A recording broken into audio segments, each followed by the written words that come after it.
Não tem jeito, quando você começa a ter muita informação solta, inadimplência aumentando, carteira de crédito um pouco mexida, aquela fraude da Americanas, a taxa de juros continua alta, calma. Hoje a gente vai conversar sobre o balanço trimestral de Santander, direcionando aquilo que você precisa prestar mais atenção ou não. Alguns aspectos foram abordados na teleconferência e que eu acho que isso é fundamental para o acionista, pelo menos para aquele que é atualmente ou para quem pretende ser no futuro, como é o meu caso. Então esse estudo vai ser para a gente. No final, eu vou acabar falando um pouquinho sobre perspectiva de preços, também citando a plataforma da AGF. Vamos começar então?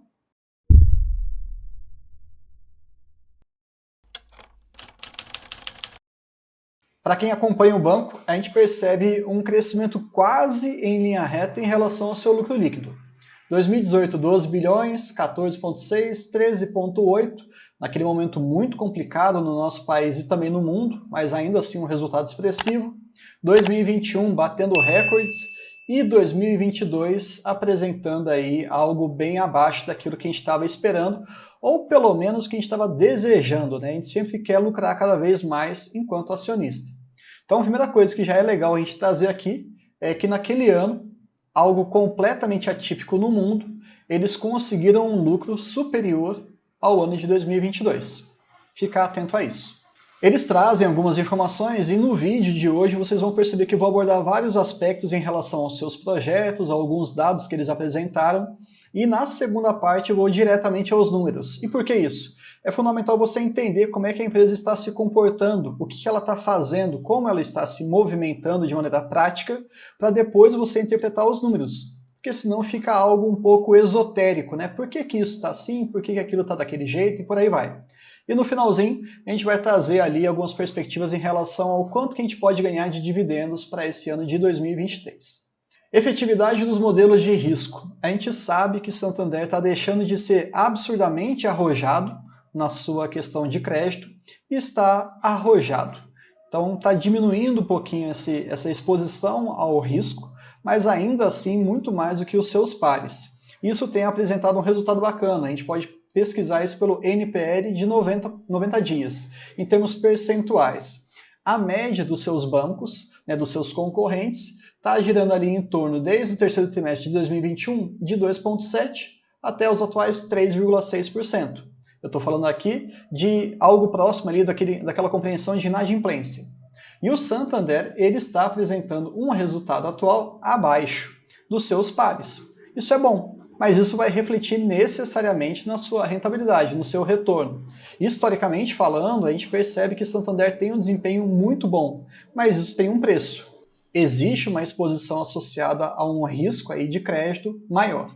Um dos aspectos é que eles trazem ali a questão de empréstimo com garantias, que é uma tradução bem simples, mas dá para ajudar bastante quem está começando, que é aquele crédito colateralizado. Então, entendam, quando você vai pegar, por exemplo, algum empréstimo no banco, você tem que colocar o seu imóvel ou o seu carro como garantia. Caso isso não seja pago, você acaba perdendo aquele bem. Então, para o banco, isso é muito bom. E agora, quando a gente separa a questão de dezembro de 2021 com dezembro de 2022, cheque especial, cartão, crédito pessoal e também na parte de veículos, o sistema financeiro nacional, ou seja, a média do nosso país, de uma maneira bem grosseira falando, acabou tendo uma piora dos seus indicadores e Santander teve pioras menores. Então, está tudo caminhando mais ou menos bem dentro daquele contexto onde ele está inserido. Olhando para a questão de novas safras, hoje a gente vai conversar um pouquinho sobre safras antigas e safras novas, eu vou deixar isso um pouquinho mais para frente, mas entendam que a carteira de risco dessas novas pessoas que estão pegando esses empréstimos, tanto pessoas quanto empresas, está trazendo uma classificação de risco mais saudável. E num contexto muito conturbado como estamos vivendo, né, a gente quer qualidade na hora de emprestar o dinheiro, porque ele tende a ficar cada vez mais caro. Uma das maneiras de a gente poder entender isso, qual que é o efeito, é separar aqui a safra nova e a safra antiga e colocar ali essas questões do NPL de 30 dias, de 90 dias ou de 15 a 90 dias. Vamos lá. Imagina o seguinte, quando você faz algum empréstimo e a pessoa não te paga, você acabou tendo um prejuízo. Com qual frequência que isso está acontecendo? Nas safras antigas, naquelas pessoas que o Santander emprestava antigamente, 6,7% estão nesse período de 30 dias. Esse de 90 e esse nesse intervalo. Percebam que esses valores todos, essas porcentagens, são muito maiores do que as safras novas. Então eles estão melhorando a qualidade sim, mudanças na sua metodologia, mudanças na abordagem, maior exigência na hora de você pegar algum cliente como um tomador de crédito, enfim, até mesmo a formulação do contrato em si, ela tem sido revisada. Então, o momento é ruim, mas não olhem a empresa apenas como uma fotografia, mas como um filme. Com a tendência, isso daqui, a safra nova com uma qualidade maior, tende a representar cada vez mais espaço na carteira global. E esses antigos clientes, esses antigos negócios fechados, eles tendem também a diminuir ou até sumir. Essa estratégia também que eles estão trabalhando, falam muito na questão do cliente, e aqui cabe uma pequena crítica, tá? Eu gosto de olhar de uma maneira um pouquinho mais isenta, esse papo de ficar sendo torcedor de empresa não dá muito certo não. Percebam que a quantidade de clientes está aumentando substancialmente, de 53 milhões para 60, pegando 21 para 22, mas na prática eu mesmo tenho uma conta no Santander, só que a minha conta está praticamente desativada, eu não fico rodando dinheiro ali, eu não recebo, não faço nenhuma transação por esse banco. Então, eu entro no total de clientes, mas eu não sou nenhum cliente ativo e também, obviamente, eu não tenho mais de 6 produtos ou 6 produtos usufruindo ali desse tipo de serviço. Qual que é o grande ponto? A gente tem que olhar sempre para esses clientes aqui, ó, os ativos e os que estão praticamente fidelizados. É esse número que importa. É muito diferente 60 milhões de 31 ou 60 milhões de 8,7 milhões.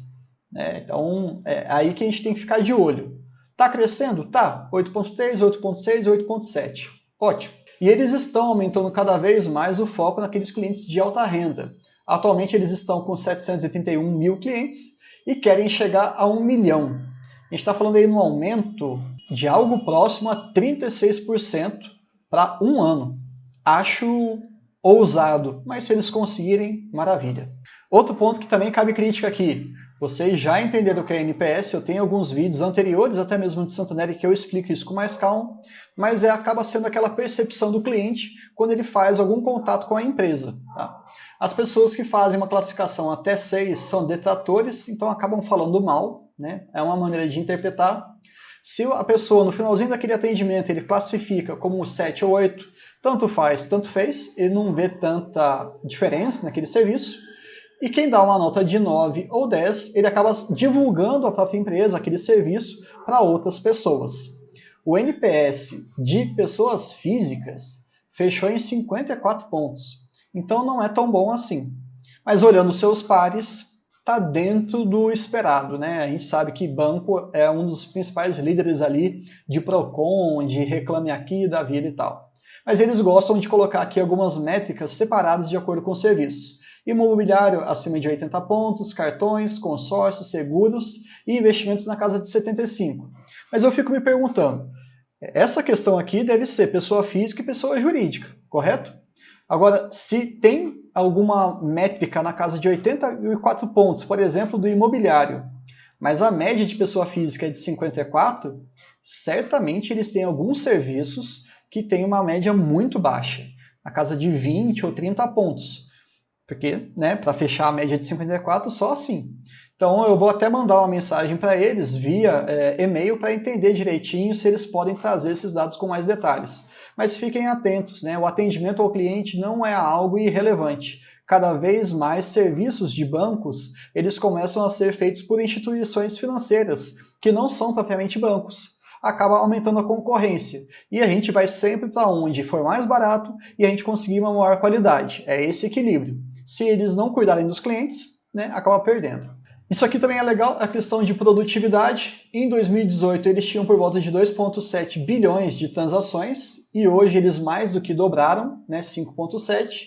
E antigamente existia um custo unitário dessa transação. Vamos colocar aqui algo numérico, tá? Só para vocês entenderem. Vamos supor que fosse R$1 por transação que eles gastavam. Hoje eles gastam 61 centavos. Essa seria a equivalência.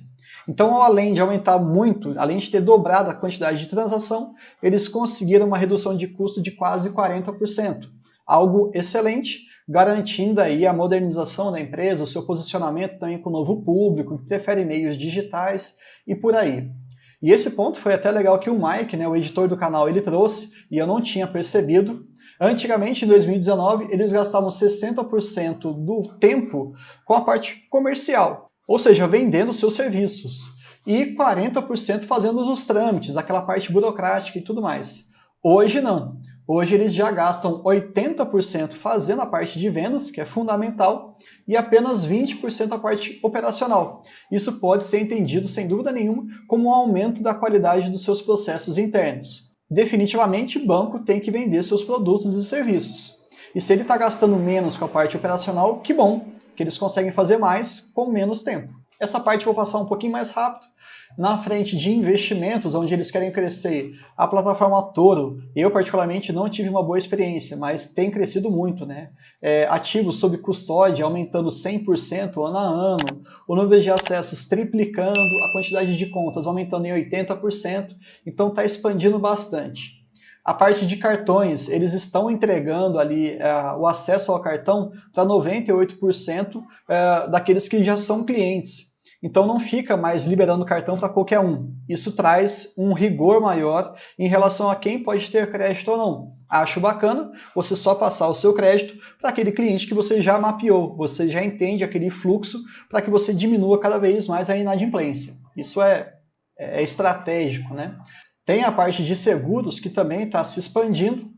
O consignado, que me agrada, que acaba sendo um tipo de empréstimo, né, que você tem uma garantia, o salário geralmente está ali atrelado, funcionários públicos, isso facilita muito a nossa história, e também a questão de consórcios. Então percebam que em todos os segmentos eles estão querendo crescer.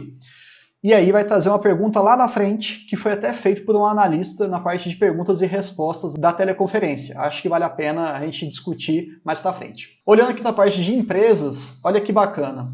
Eles aumentaram seus clientes em apenas 2%, porém a receita aumentou 30%. E também aumentaram ali o seu lucro bruto em 37%.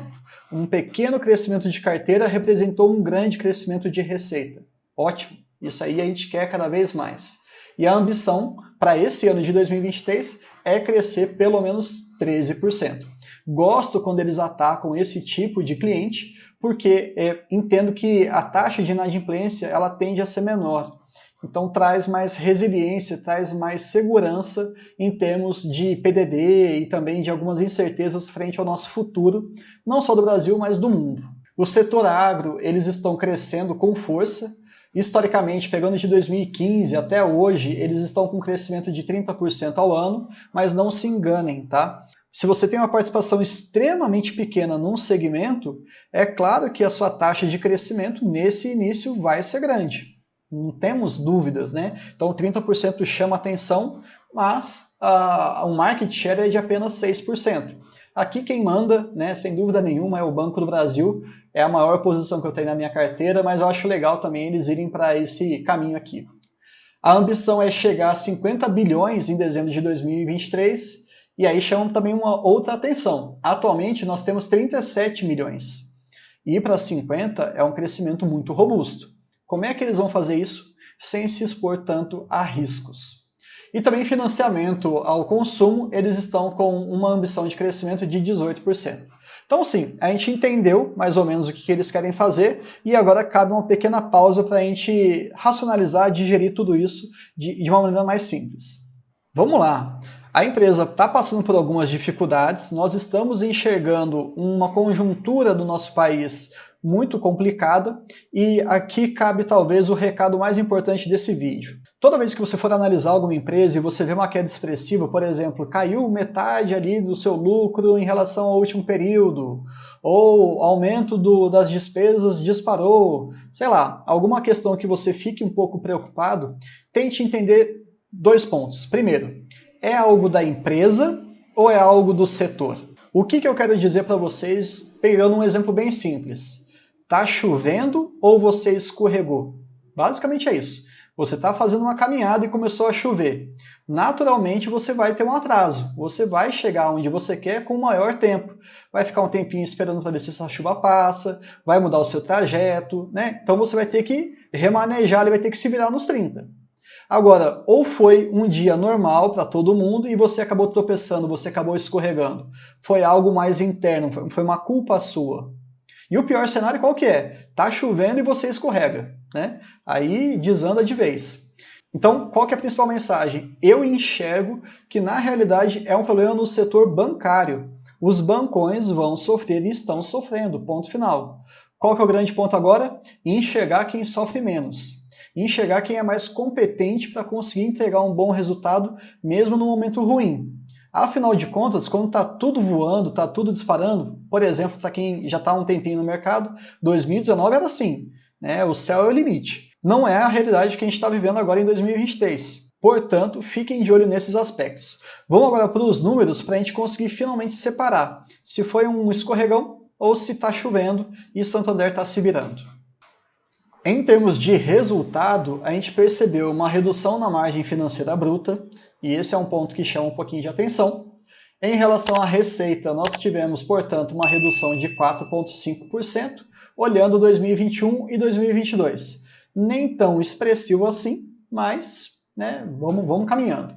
Provisão de crédito, mais uma vez, um crescimento muito grande, de 72%. Claro que isso tem impactos da nossa grande amiga Americanas, que é uma empresa muito antiga, tem toda uma fraude envolvida aí, está sendo investigado. Eu vou até ser um pouco mais cauteloso. Não sabemos efetivamente o que aconteceu, só sabemos que existe um rombo, né? Fraude é um termo que a gente tem que usar quando a gente já tiver os nomes, né? Mas por enquanto, vamos deixar aí como um grande problema que a empresa está encarando. Aumentou então 72%, lembrando que também o nosso contexto já era ruim, com essa história piorou mais ainda. Despesas gerais acabaram subindo 7% e aqui já cabe mais uma recordação. Entrando no site do IBGE, a gente chegou que o IPCA foi de 5,79% em 12 meses, pegando então o ano de 2022. Quando você tem despesa geral crescendo mais do que a inflação, é algo que a gente não gostaria. Pode acontecer, mas o ideal é que cresça essa parte de despesa geral menos do que a inflação. Nada tão destoante, mas foi superior, ponto final. E o lucro líquido aí caiu 21% ano a ano, e pensando o terceiro TRI de 22 com o quarto TRI de 22, uma queda de 45%. Ainda lucraram uma grana boa, 12,9 bilhões de reais. Vamos olhar a questão de eficiência. Isso aqui causa um pouco de confusão, mas a gente sempre gosta de algo baixo. Quanto menor o índice de eficiência, melhor o banco é. Gravem essa informação, que está ótimo, no primeiro momento. Fechou em 36,9 no ano e o quarto TRI foi na casa de 40. Péssimo, horroroso. Já foi bem melhor que isso. Quando a gente olha o índice de Basileia, que tem uma questão aí até regulatória, né? O Banco Central ele exige pelo menos 11%, também está caindo, e a gente vai mostrar isso no outro gráfico, e a rentabilidade do negócio também está caindo aqui bastante. Isso aqui me chamou muito a atenção. Essa rentabilidade de trimestre é algo que a gente não gostaria de ver nunca em nenhum banco, a não ser você que enxerga como oportunidade para comprar. Mas não foi isso que aconteceu com a sua cotação. Lá na frente também a gente vai mostrar a questão do gráfico, como é que o mercado é irracional. Quando a gente destrincha aqui a margem, a gente vai ter a margem com o cliente e com o mercado. De uma maneira simplificada, enquanto a taxa de juros continuar elevada, o banco vai sofrer, não somente Santander, como todos os outros. E a margem com o cliente é onde está o grosso aí do negócio. Não teve muita oscilação, né, pensando de trimestre a trimestre, e também, olhando ano a ano, cresceu bem, até que 22%. Então, eles estão muito bem em relação a isso. No total, tivemos uma pequena queda de 6,8%, algo que nós não gostaríamos.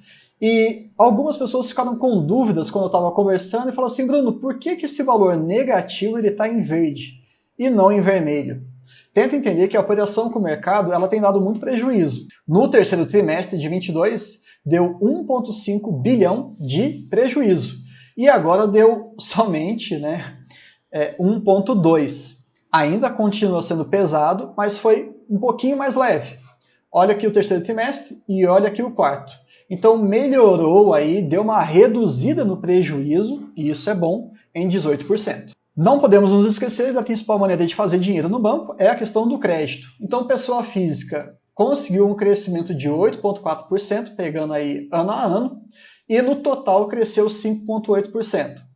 Olha a grande exposição em termos percentuais às pessoas físicas. Isso é a origem da grande rentabilidade que o banco tem nos últimos anos, e isso também é a origem dessa grande incerteza em relação aos riscos, já que geralmente a taxa de inadimplência de pessoa física é bem superior à taxa de inadimplência de pessoa jurídica. A gente vai olhar isso aí um pouquinho mais para frente, e aqui, como eu tinha comentado com vocês, o índice de Basileia aqui está caindo sistematicamente. 14,9, 14,5, 13,9. Pode cair mais um pouco? Provavelmente vai cair, né? A gente não tem aqui nenhuma bola de cristal, mas boa parte do rombo das Americanas ainda não foi colocada na contabilidade total da empresa. Mas isso eu vou também comentar com vocês quando for falado sobre a reportagem do valor econômico. Esperamos uma queda, algo contornável, e depois, se tudo caminhar como deveria, uma grande recuperação e mais dividendos para a gente. Nesse slide aqui tem algumas informações redundantes, mas eu vou olhar para vocês o histórico do índice de eficiência, que eu acabei mostrando lá isoladamente, mas olhem o filme. 38,9, algo não muito desejável. 36,2, já começou a ficar bem interessante. 35,3, melhor ainda. Lembra, quanto menor, melhor. E infelizmente agora voltou para quase 37%. Isso aqui, a gente quer cada vez mais que o banco seja mais eficiente. Banco do Brasil, por exemplo, ele é extremamente eficiente, mesmo sendo estatal. Apresentou, pelo menos no terceiro TRI, vamos ver como é que vai ser aqui no quarto, um bom índice de eficiência, mostrando que ele está conseguindo se reorganizar em relação aos seus processos, ao controle de despesa e a geração de lucro com isso. E se você quiser acompanhar com a gente outros balanços de empresas, não esquece de se inscrever aqui no canal. Combinado? Olhando a questão da reportagem que saiu aqui no mesmo dia do balanço, no dia 2/2, às 14h14. Essa reportagem é do Valor Econômico e eles falam que, podendo inferir, é claro que eles não foram direto ao ponto, e isso me chamou muita atenção. Foi a primeira pergunta da parte de perguntas e respostas no finalzinho da teleconferência, e eles já deixaram claro assim, olha, a gente não fala sobre nomes. Isso foi já colocado no nosso balanço, mas parcialmente. Precisamos ver como é que vai ser daqui para frente, até porque algumas métricas, como por exemplo o NPL de 90 dias, precisa aí de pelo menos 3 meses para que ele seja incorporado, né? Então, algumas instituições financeiras fizeram alguns cálculos e eles estão enxergando que teve uma provisão de apenas 30% da exposição às Americanas. Dos 3,7 bilhões, um pouco mais de 1 bilhão. Logo, há de se esperar para o próximo trimestre, para o primeiro trimestre de 2023, um pequeno solavanco em relação a essa questão. E já que a gente está falando de PDD, provisões para devedores duvidosos, vamos olhar aqui como é que está se comportando trimestre a trimestre. Quarto TRI de 21 estava em 4,4 bilhão. Foi subindo, subindo, subindo e não parou. E chegamos aí a 8 bilhões de reais.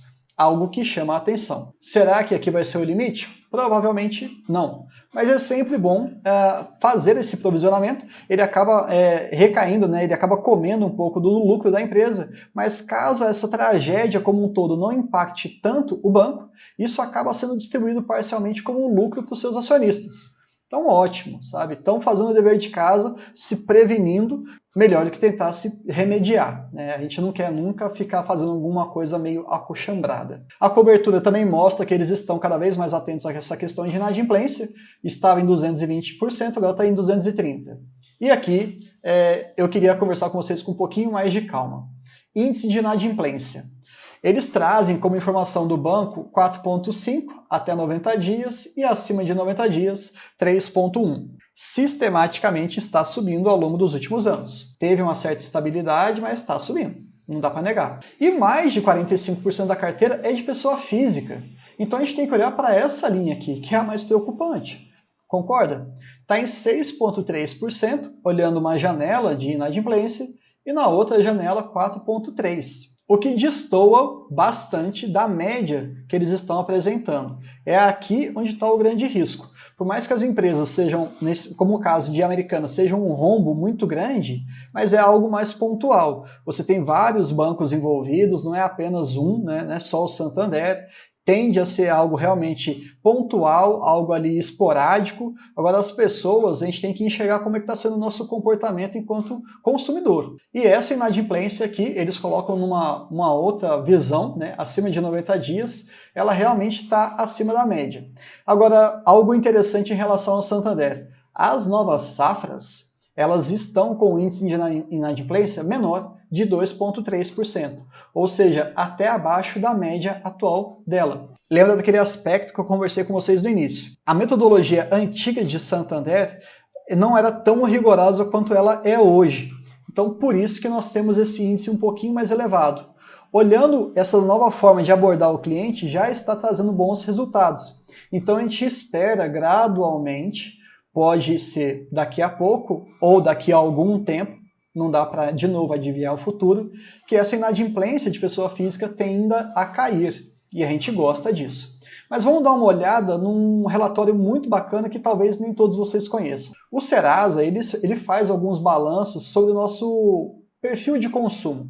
E os nossos inadimplentes no Brasil, tecnicamente falando, estamos falando aí de pessoas que estão devendo, né, alguma conta atrasada mais de 30 dias. Tem uma série de estratificações, mas vamos entender simplificadamente que é desse jeito. 42% da nossa população é inadimplente. A grosso modo, de cada 10 pessoas, 4 estão devendo algo, né? Estão atrasados com suas dívidas, melhor dizendo. Isso chama muito a atenção, a gente fica bem preocupado. E nesse gráfico ele traz o comportamento em relação a 2021 e 2022 ao longo dos meses.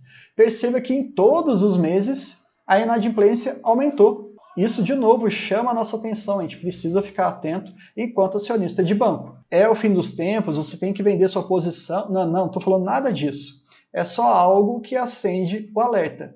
Tempos difíceis estão acontecendo e não é algo apenas do Santander. Diante de tudo que a gente conversou, a gente pensa o seguinte: Santander está se movimentando, ok, mas tem muito número ruim, concorda? Muita coisa ruim acontecendo. E por incrível que pareça, hoje, no pregão em que foi feito o anúncio do seu balanço trimestral, ela chegou a subir 5,33%. Sim, mais uma vez está provado que o mercado ele não é racional. Se você tem uma queda muito robusta no seu lucro, num primeiro momento, aquela leitura bem superficial, você fala assim, poxa, o negócio não está bom. Então você tende a ter uma queda. Se o mercado fosse completamente racional, isso talvez fosse acontecer. Mas existem diversas interpretações. Eu, por exemplo, que pretendo me tornar acionista de Santander, olhei com bons olhos. É algo que preocupa, mas eu vejo que o banco está sendo testado. Afinal de contas, se a gente for pegar a sua sede lá na Espanha, ele já tem mais de 150 anos de história. Então, definitivamente, crises mundiais, locais, sanitárias, econômicas e políticas, eles sabem lidar. Não tem jeito. O tempo já provou que é um bom investimento. Então eu dou essa carta branca para eles, enxergando que eles vão sim conseguir se recuperar desse momento e vão trazer retorno ao seu acionista. E acabou fechando mais ou menos hoje por volta dos seus R$27, quase que no 0 a 0. Mas era isso que eu queria falar, tá? Nem tudo é 1 mais 1 igual a 2 no mercado. Não é bem assim que funciona, até porque existem muitas variáveis subjetivas envolvidas. E aqui, finalmente, chegando na questão final, que é da plataforma AGF. Se você quiser usar a plataforma durante 30 dias com zero custo, não vai pagar nada. Você testa, vê se você gosta ou não, e aí, não gostou, pode sair, vida que segue, tá tudo certo. Se você gostar, você acaba fechando ali um plano de assinatura e também você vai continuar tendo todo esse acesso às informações, e eu acho que é uma excelente ferramenta. Inclusive, eu fiz um vídeo que eu vou deixar aqui para vocês, explicando com alguns detalhes o principal aspecto desse site, que é o aportador. Mas vamos diretamente aqui ao ponto. Hoje nós temos R$ 0,91 de dividendo projetivo para esse ano de 2023, com um preço de R$ 12,87, um yield de 7%. Aceitável, né? Temos divulgação de dividendos para fevereiro, e pode ser muito bom isso, porque você já consegue receber o dividendo e aumentar o seu fluxo de aportes. E também existe ali SAMB 3, SAMB 4 e SAMB 11, são os tipos de ações.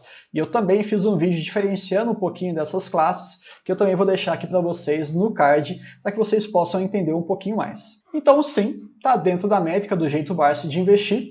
Acredito que existam aí outras oportunidades, mas vai de cada um no final das contas. Se eu conseguir sair esse ano, não sei, né, da minha posição de Bradesco, possivelmente eu vou substituir por Santander. Mas com calma e elegância, vai dar tudo certo. Vamos ver o que o mercado vai aprontar para a gente ao longo dos próximos meses. E muita gente acaba me perguntando, Bruno, eu entendi isso que você me falou, achei bacana esse seu relatório, esse seu resumo em relação ao Santander, mas como é que a gente avalia um banco? Quais são os principais pontos que a gente olha? A questão de rentabilidade, ela pode ser medida por várias maneiras. Os riscos, o resultado enquanto investidor, pensando nos dividendos ou até nos juros sobre capital próprio. Enfim, todas essas métricas têm um pequeno roteirinho que eu fiz, nada muito para aprofundado. Acho que é o primeiro passo que você tem que ter em relação aos bancos. E foi um vídeo feito focado nisso. E eu coloquei na prática os 4 bancões. E para completar todo esse estudo, a gente também trouxe uma avaliação retrospectiva. Fizemos uma simulação histórica de 2010 até 2022 para você ver como é que foi se desempenhando cada um desses papéis. É bem bacana, na verdade são 2 vídeos, mas um deles eu já trago uma interpretação dos seus múltiplos e depois eu foco no outro vídeo a simulação em si, e acho que vale a pena até para você poder olhar e depois comparar novamente com esses resultados de Santander. Lembrando que é o tipo de conteúdo que você carrega para sempre. Afinal de contas, a cada 3 meses você vai acabar vendo algum relatório daquele seu banco que você é acionista. No mais é isso, espero que vocês tenham gostado do conteúdo. Não esquece de deixar o like, também se inscreve aqui no nosso canal para você receber vídeo toda segunda, quarta e sexta. E na época de balanços de empresas, a gente pode, sem dúvida nenhuma, aumentar essa frequência para trazer para vocês informações atualizadas e com fontes garantidas. No mais é isso, até mais, até o próximo vídeo.